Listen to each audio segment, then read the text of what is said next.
This conference will now be recorded. There we go. But yeah, my knees, man. My knees ain't Yeah, what they used to be. yeah, you telling me I've had a couple surgeries, man. You know how it is. Oh, for real? Like meniscus or? My patella tendon, actually, man, my senior year, man, I tore my patella tendon. Damn, wow. Yeah, that was pretty much it at that point. That was a wrap, huh? Yeah, pretty much, man. So have you had anything else like afterwards, after college? As far as like sports wise injuries, Well, nah. yeah, yeah, like okay. Yeah, that was pretty much it. Putting a damper on the football thing at that point. Yeah, okay. Hey man, so I appreciate you taking the time to visit with me a little bit. It's been a minute, like I said, and Oh man, it's hey, no problem at all, man. It's always a pleasure to talk with the guys, that we haven't seen in I don't know how long. It's been anything upwards of 20 years. I And know. yeah, I seen what you're doing on Facebook, and that's a great thing going on. And whatever I can do to help, man, I'm all for it.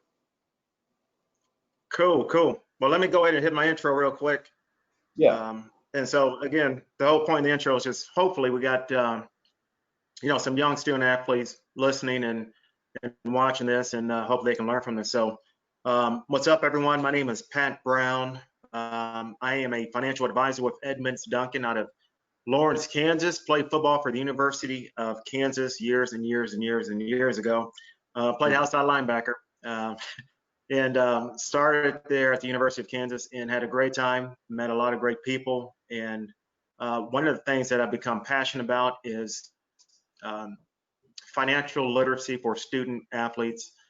And I start this series of interviews with former student athletes to help, hopefully, current student athletes learn what they have done successfully or not successfully, and just form those habits to hopefully make better informed decisions about financial matters. So I have my man Paul Davis, who played with Paul back in the day, and like I said, we kind of getting old. We were just talking about earlier.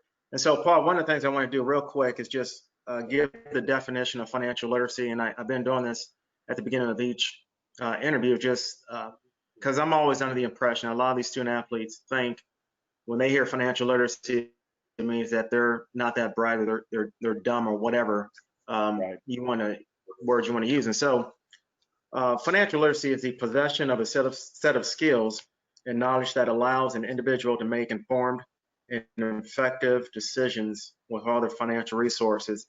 And it's really no different than what we have done as student athletes, as far as just the habits that we form on the student athlete side of things. We're always trying to get in reps. We're trying to become a better athlete all around. And so if we can form those same type of habits with financial matters at a younger age, I think we can kind of narrow that gap. And that's kind of what I guess one of the main missions of this passion project of mine is. So all that being said, like I said, I got my man Paul. Paul, if you kind of just talk about your time at KU when you came in. I tried to do some cyber stalking, but I find that the older I am, the older guys, we don't have much information out there, man. I can't even find much of myself. I'm like, geez. So yeah, man, go ahead. Welcome, Yeah. my man Paul Davis. Yeah, just going into it, Pat. I think you kind of touched on some real vital information just in the intro there, specifically pertaining to the resources and coming into college, being from the demographic that I was from, as Hmm. far as having a having an understanding of money and how to manage it. Unfortunately, I didn't have that. Coming from a single parent household, whereas being nine of nine, the money came in and it was gone as soon as it came in. And Yeah, unfortunately, that was the only financial exposure, that I was accustomed to rolling into college. So as far yeah, as a definite understanding of, the tools and the resources available to become educated on how to manage, just financially, And being young definitely, didn't help that equation either. So not having Yeah. those resources and the knowledge, you tend to fall into those habits of what you're exposed to. And, unfortunately, that was my situation at the time.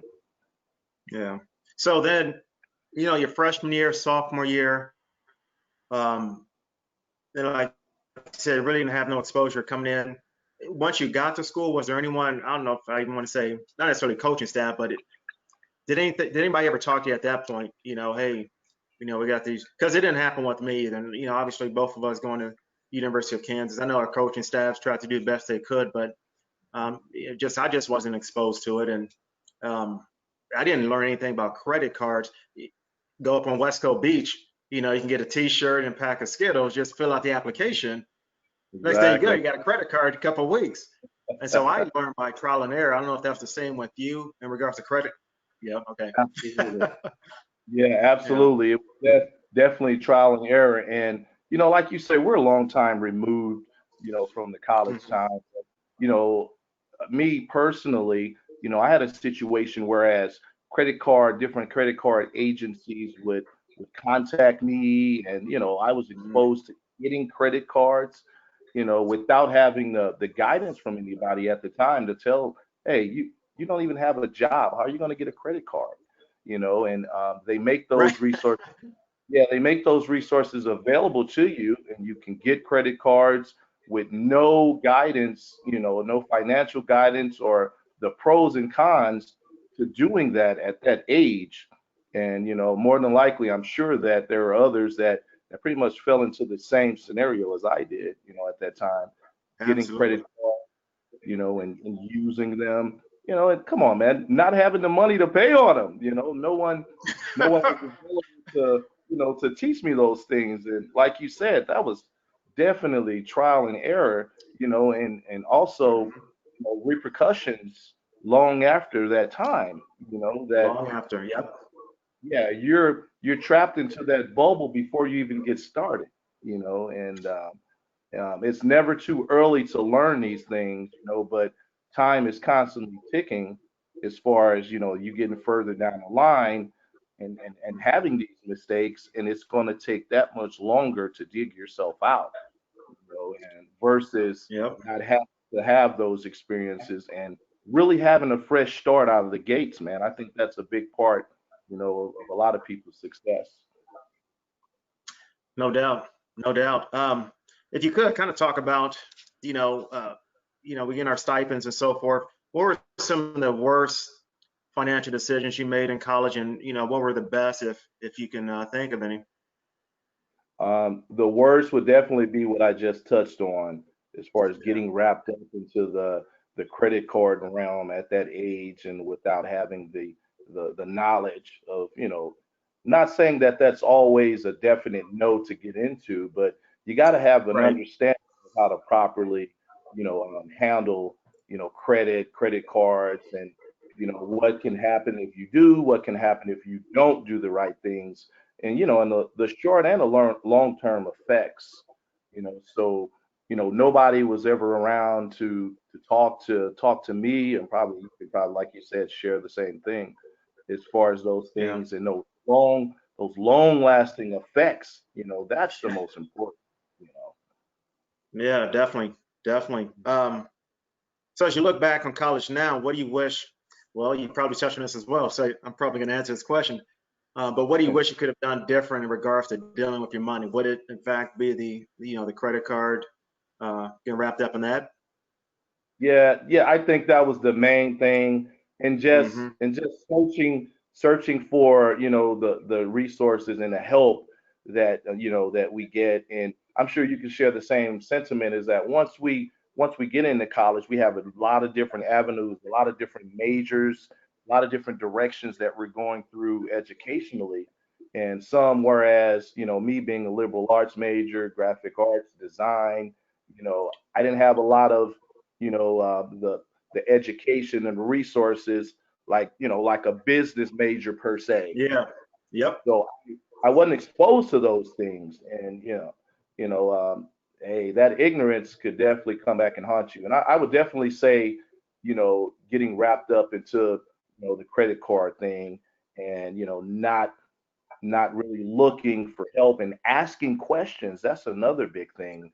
I think Yeah. we fall to the point where we like getting out away from our parents, away from home. That's a huge level of independence. And I think that also can alter us in terms of being able to say, hey, I need help. I need to look for, resources and people that might be able to help me or give me some good advice, Hmm. versus trying to tackle things on my own. I think, just that, not looking for the resources to get those questions answered, and getting caught up into that credit card ordeal. Yeah. No, that's powerful, man. I agree with you 100%. 100%. So next question is, how have the habits that you formed in college affected life after college, or has it? Whether It that's, def- from just, it yeah. definitely did, and I would say, unfortunately, for the worst, because Hmm. those habits don't just shut off like a light switch once you're done with college, and you Yeah. still have a lot of those residual habits. Hey, man, you're what, 22, maybe 23 years old. You're still young, Mhm. and you still have a lot of those habits, and there comes a point where you have to realize and mature to say, okay, how can I prevent myself from doing the same things that I know, that happened to me? And Yeah. what can I do? And who could I talk to? Just having that level of maturity was my final point as far as getting help. Fortunately, before it spiraled out of too much control. Hmm. Okay. All right. Um, well, so getting towards the last question here, man. What are some of the pitfalls that you would hope your story could prevent to the young student athletes that are hopefully watching this right now, watching and listening? hmm I guess the pitfall would be, man, like I touched on earlier, is the Mhm. fact that it's never too soon to start, educating yourself on financial literacy, because it's something that's going to be with you for the rest of your life. And, the earlier you prepare for it, the better off you're going to be. You know, um, there's never such thing as 100% effectiveness, Yeah. meaning that you're never going to be totally armed with everything that you need. You're going to have times where, you're going to have to learn and you're going to have to adjust. And, those are definitely things. Just, it's never too soon.